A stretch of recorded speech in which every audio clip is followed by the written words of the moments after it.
আসসালামু আলাইকুম everyone, welcome back to my channel Mukti's cooking world. আজকে আমি আপনাদেরকে তৈরি করে দেখাবো চিকেন ডোনাট, বা বলতে পারেন বাচ্চাদের খুবই পছন্দের চিকেন নাগেটস, যেটা কিনা ডোনাট শেপে তৈরি করেছি। আমি চেষ্টা করেছি এই রেসিপিটা একদম ঘরোয়া উপকরণে এবং একদম সহজ পদ্ধতিতে আপনাদেরকে তৈরি করে দেখানোর জন্য। এবং এই চিকেন ডোনাটগুলো একবার তৈরি করে আপনারা কিন্তু প্রায় 3 মাস পর্যন্ত সংরক্ষণ করেও খেতে পারবেন। আশা করছি আপনাদের কাছে রেসিপিটা ভালো লাগবে। তো চলুন দেখে নেওয়া যাক কিভাবে তৈরি করতে হয়। আজকের রেসিপির জন্য এখানে আমি প্রথমেই নিয়ে নিয়েছি 250 গ্রাম পরিমাণ মুরগির বুকের মাংস, এবং এখানে আমি মাংসগুলোকে ছোট টুকরো করে কেটে নিয়েছি ব্লেন্ডের সুবিধার্থে। আর অবশ্যই খেয়াল রাখবেন মাংসের গায়ে যেন কোনো রকমের পানি না থাকে, তাহলে কিন্তু আমরা যে মিশ্রণটা তৈরি করছি নাগেটসগুলো তৈরি করার জন্য, সেই মিশ্রণটা নরম হয়ে যাবে। এখানে নাগেটস তৈরি করার জন্য আমাদের আরও লাগবে পাউরুটি। তো এখানে আমি 3 পিস পরিমাণ পাউরুটি নিয়ে নিয়েছি। এবার প্রথমে আমি এখানে একটা গ্রাইন্ডার মিক্সচার নিয়েছি, তার মধ্যে পাউরুটিগুলোকে ছোট টুকরো করে ছিঁড়ে দিয়ে দিচ্ছি গ্রাইন্ডার সুবিধার্থে। আর আমি পাউরুটির সাইডের ব্রাউন অংশ সহই এখানে ব্যবহার করছি।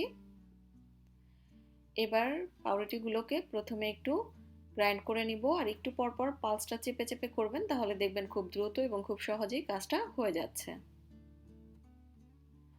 পাউরুটিটা যখন এরকম সুন্দর গুঁড়া গুঁড়া হয়ে যাবে, ওই পর্যায়ে এর মধ্যে আমি অর্ধেকটা পরিমাণ চিকেন দিয়ে দিচ্ছি। যেহেতু আমার গ্রাইন্ডারটা ছোট, তাই আমি অল্প অল্প করে দিয়ে ব্লেন্ড করে নিচ্ছি দুইবারে।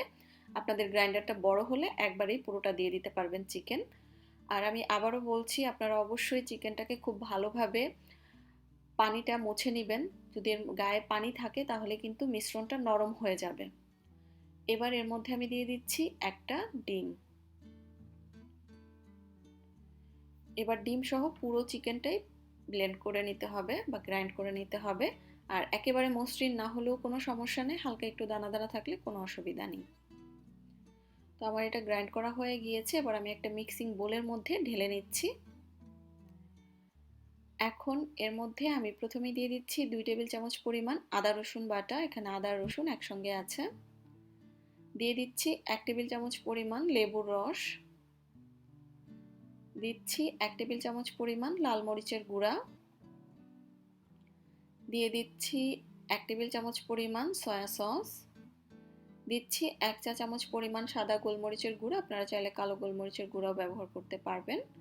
আরও দিয়ে দিচ্ছি স্বাদ মতো লবণ। লবণটা একটু বুঝে ব্যবহার করবেন, কারণ সয়া সসেও কিন্তু লবণ থাকে। এবার সব কিছু একসঙ্গে ভালোভাবে মিশিয়ে নিচ্ছি। আপনারা চাইলে কিন্তু গ্রাইন্ড করার সময় বাকি উপকরণগুলো দিয়ে গ্রাইন্ড করে নিতে পারেন। তবে আমার গ্রাইন্ডারটা যেহেতু একটু ছোট ছিল, তাই আমি আলাদা মিক্সিং বোলের মধ্যে নিয়ে ভালোভাবে মেখে নিলাম, যাতে করে সব জায়গায় সমানভাবে মিশে যায়।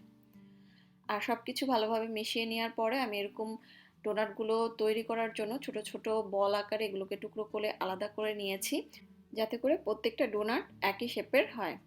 এবার আমি ডোনাটগুলো তৈরি করার জন্য হাতে একটু ভালোভাবে তেল মেখে নিচ্ছি, এবং দুই হাতের তালুতে বেশ ভালোভাবে তেলটা মেখে নিতে হবে। এবার আমি চিকেনের একটা টুকরো নিয়ে নিলাম, যেটা আমি বল বানিয়ে রেখেছিলাম। এবার হাতের সাহায্যে প্রথমে মসৃণ করে একটা বল তৈরি করে নিতে হবে। তারপরে এটাকে আমি একটু চ্যাপ্টা করে নিচ্ছি, নিয়ে চারিপাশটা একটু সমান করে নিতে হবে। তারপরে আঙ্গুলে আমি আবারও একটু তেল মেখে নিলাম, এবং মাঝখানটায় এভাবে একটু ফাঁকা করে দিতে হবে। আমি কিভাবে কাজটা করছি আশা করছি আপনারা দেখে বুঝতে পারছেন। তো জাস্ট মাঝখান দিয়ে ফাঁকা করে চারিপাশটা একটু মসৃণ করে নিতে হবে। পুরোপুরি যদি একদম স্মুথ না হয় তাতেও কোনো সমস্যা নেই, কারণ পরবর্তীতে আমরা যখন ব্রেড গ্রামে কোট করে নেব তখন কিন্তু শেপটা আরও পারফেক্ট হয়ে আসবে। তো এরকম একটু উঁচু নিচু থাকলে, অমসৃণ থাকলে কোনো অসুবিধা নেই। তো আমি হাতের সাহায্যে এভাবে প্রত্যেকটা চিকেনের বলকে ডোনাটের শেপ দিয়ে নিব।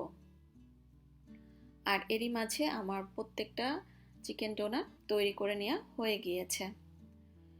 এখানে একটা মিক্সিং বোলের মধ্যে আমি একটা ডিম ভেঙে নিচ্ছি, আর এর মধ্যে দিয়ে দিচ্ছি 3 টেবিল চামচ পরিমাণ লিকুইড গরুর দুধ। আপনাদের হাতের কাছে যদি দুধ না থাকে তাহলে দুধ না দিলেও হবে, সেক্ষেত্রে হয়তো বা 2টা ডিম লাগতে পারে। তো আমি ভালোভাবে ডিম আর দুধ মিশিয়ে নিচ্ছি। এখানে আমি আধা কাপ পরিমাণ ময়দা নিয়ে নিয়েছি। এবার ডোনাটগুলোকে প্রথমে ময়দার মধ্যে একটু গড়িয়ে নিচ্ছি। তো ভালোভাবে গড়িয়ে নেবেন, যাতে করে মাঝখানের জায়গাটাতেও ময়দা লেগে যায়। ভালোভাবে ময়দা গড়িয়ে নেওয়ার পরে আমি যে দুধ আর ডিমের মিশ্রণটা ফেটিয়ে রেখেছিলাম তার মধ্যে ডোনাটটা দিয়ে দিলাম। ডোনাট দিয়ে এবার ভালোভাবে ডুবিয়ে তুলে নিচ্ছি। এবার আমি ব্রেড ক্রামের কোটিংয়ে এটাকে কোট করে নিব। আর কোট করার সময় অবশ্যই খেয়াল রাখবেন যেন ভালোভাবে এটাকে কোট করা হয়, কোনো অংশ ফাঁকা না থাকে। মাঝখানের অংশটাও ভালোভাবে কোট করে নিতে হবে। এবার আঙ্গুলটা ঢুকিয়ে মাঝখানের অংশটাও পরিষ্কার করে নেবেন এবং তারপরে দেখবেন সুন্দর একটা পারফেক্ট ডোনাটের শেপ চলে এসেছে। আর এই একই পদ্ধতি ফলো করে আমি প্রত্যেকটা ডোনাট কভার করে নিয়েছি। আপনারা যারা সংরক্ষণ করতে চান তারা এই অবস্থায় একটা এয়ারটাইট বক্সে ভরে 3 মাস পর্যন্ত ডিপ ফ্রিজে রেখে সংরক্ষণ করে খেতে পারবেন। আমি এবার এগুলোকে ভেজে নিব। তো চিকেন ডোনাটগুলোকে ভেজে নেওয়ার জন্য চুলায় একটা হাঁড়িতে আমি বেশ কিছুটা তেল খুব ভালোভাবে গরম করে নিয়েছি। তেলটাকে অবশ্যই ভালোভাবে গরম করে নিতে হবে। এবার এক এক করে আমি ডোনাটগুলো সব দিয়ে দিচ্ছি এবং এগুলোকে আমি মোটামুটি মিডিয়াম হাই হিটে ভেজে নিব। কারণ অনেক বেশি সময় ধরে যদি এগুলোকে ভাজতে যান তাহলে কিন্তু ভিতরটা ফ্লাপি হয়ে যাবে এবং টেক্সচারটা নষ্ট হয়ে যাবে। আর এখানে যেহেতু চিকেন ব্রেস্ট ব্যবহার করা হয়েছে এটা খুব দ্রুত সিদ্ধ হয়ে যায়, সো ভয়ের কোনো কারণ নাই যে সিদ্ধ হবে কিনা। তো মোটামুটি মিডিয়াম হাই হিটে গরম তেলের মধ্যে উল্টে পাল্টে ভেজে নিতে হবে। আর যখন এরকম দুটো সাইডে সুন্দর একটা ব্রাউনিশ কালার চলে আসবে ওই পর্যায়ে বুঝতে হবে যে এটা হয়ে গিয়েছে। তো আমার এগুলো হয়ে গিয়েছে, এবার আমি এগুলোকে তুলে নিচ্ছি। আর এরই মাঝে তৈরি হয়ে গেল আমার চিকেন ডোনাট বা বাচ্চাদের পছন্দের চিকেন নাগেটস, যেটা কিনা ডোনাট স্টাইলে তৈরি করা হয়েছে। খুবই সহজ একটা রেসিপি এবং তৈরি করার পদ্ধতিটাও খুব সহজ। আপনারা ঘরে এভাবে তৈরি করতে পারেন, রমজান মাসে ইফতার হিসাবে তৈরি করে এখন থেকেই রেখে দিতে পারেন। আশা করছি আপনাদের কাছে রেসিপিটা ভালো লেগেছে। ভালো লাগলে অবশ্যই একটা ভিডিওতে লাইক দিবেন এবং চ্যানেলটি সাবস্ক্রাইব করে পাশেই থাকবেন। আজকের মতো এখানেই বিদায় নিচ্ছি। আল্লাহ হাফেজ।